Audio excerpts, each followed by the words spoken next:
ada kitab bagus sekali itu, ya, beberapa kitab, salah satunya Ma'anil Huruf, untuk mengetahui makna-makna huruf. Ya, dari alif sampai ya itu nanti ada harful mabna, ada harful ma'na. Mabna itu untuk menyusun kata saja. Ya, hamzah tambah ba, ab, ayah gitu kan, untuk menyusun kata. Tapi ada huruf yang memang hurufnya itu sudah ada artinya dengan sendirinya. Ya, hamzah misalnya. Kalau ada hamzah itu maknanya apa? Hamzah masuk pada satu kalimat, membuat kalimat itu bisa berubah. Jalasa, duduk, ajlasa, pakai hamzah di depannya, mendudukkan. Ana ajlastu hadha as-sadiq as-saghir 'ala al-kursi. Saya mendudukkan adik ini di atas kursi. Jalasanya duduk, ajlasa mendudukkan. Ya, sudah beda. Nah, maka ketika alima ditambahkan tak kemudian bertasydid di tengahnya menjadi ta'allama, taknya menunjukkan kesungguhan.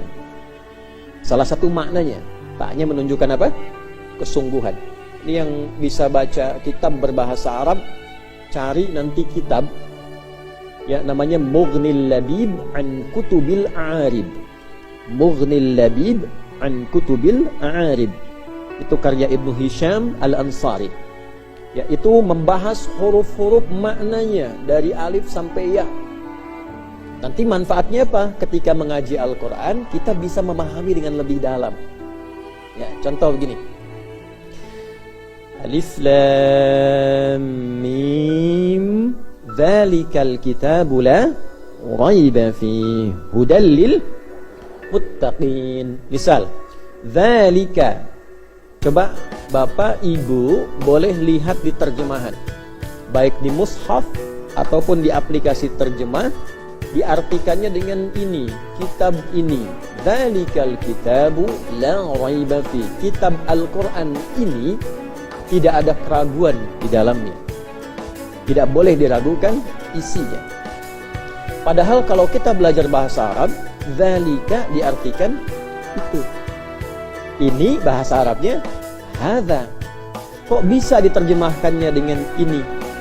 Nah, nanti dibahas. Kalau dipecah itu nanti jadi dza dari hadza. Lamnya lamul bu'di, kafnya kaful khitab. Hadza lamul bu'di kaful khitab. Paham? Tidak. Dza-nya hadza ini. Lamnya lamul bu'di, menunjukkan sesuatu yang jauh. Kaf kaful khitab, menunjuk pada yang diajak bicara. Jadi ada orang yang di depan saat Quran turun selalu mengatakan Quran ini rekayasanya Muhammad. Quran ini bukan wahyu dari Allah. Quran ini hanya produk syairnya Muhammad. Demikian. Maka turunlah bantahan di situ, langsung ayat turun, wahyu langsung mengatakan, "Dza Al-Quran ini li jauh ka dari apa yang kamu tuduhkan, dari apa yang kamu bayangkan.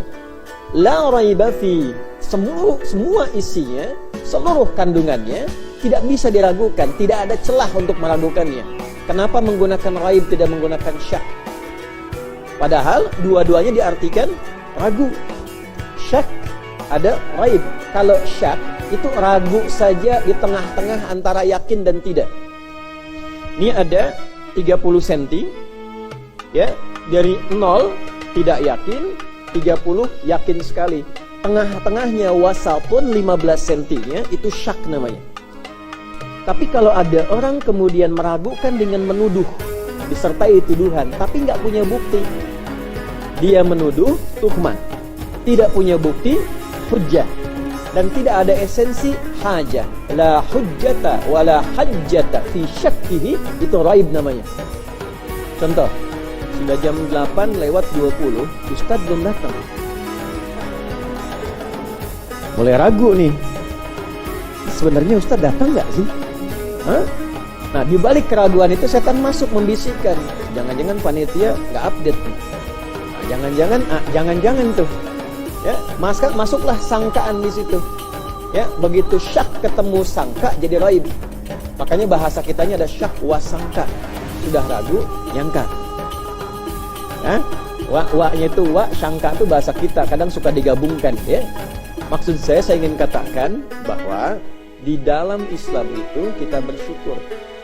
bahwa seluruh yang terkait dengan panduan di kitab sucinya, penjelasan hadisnya, bukan hanya memiliki pesan-pesan dan panduan hidup yang dalam, tapi punya makna yang bisa dikaji dan melahirkan disiplin ilmu di dalam.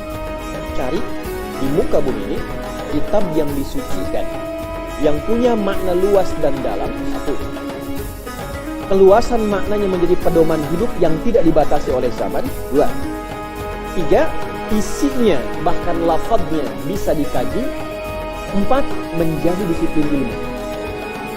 Nahwu, farah, balaghah, itu disiplin ilmu yang lahir dari pengkajian Al-Quran dan sampai sekarang hidup ilmunya. Kembali, jika ingin jadi orang terbaik, maka tak di sini menunjukkan kesungguhan. Seriuslah. Ya, khairukum, yang terbaik di antara kalian. Perhatikan cara menerjemahkannya. Man, siapapun. Jadi Nabi membuka peluang kepada siapapun tanpa batas. Mau laki-laki, perempuan, besar, kecil, jabatan apapun, ta'allama, kalau dia mau serius belajar. Jelas? Saya ulangi, jelas? Nah, belum selesai, kan baru tengah-tengah ya. Kalau dia mau serius belajar, kemudian di situ ada tasydidnya. Tasydid itu seakar nanti awalnya dengan kata syiddah, sesuatu yang tidak mudah. Nah, jadi belajar Quran itu dengan semua tahapannya tidak mudah. Karena itu butuh serius. Ya, kan dibagi tiga ya. Ada qiraah, membaca, ada tilawah, mengkaji, ada tahfidz, menghafal. Nah, ketiga-tiganya ditetapkan oleh Nabi, itu ada caranya, ada polanya yang menuntut keseriusan. Kalau nggak serius, tidak mudah dapatnya. Dan itu butuh perjuangan, makanya harus ada motivasi 2 kali lipat, double, tasydid. Ya. Jangan dikira Bapak sekali baca langsung bisa benar. A'udzu baru ta'awud. Zu-nya bisa diulang. Du. Jauh-jauh ke Tegal nyampe sini cuman zu, pulang zu gitu kan. Hah? Mau nggak diajarin zu, udah gitu sampai situ aja. Ibu nanti bulan depan sini lagi ya gitu. Kan belum tentu deh. Nah, tapi nanti indahnya ada pahalanya, ada berkahnya, ada ketenangannya, ada jaminannya dan sebagainya.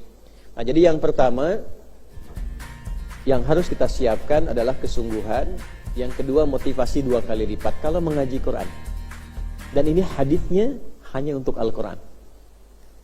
Ya, Anda belajar matematika aja begitu serius, fisika begitu serius, mau jadi insinyur begitu serius.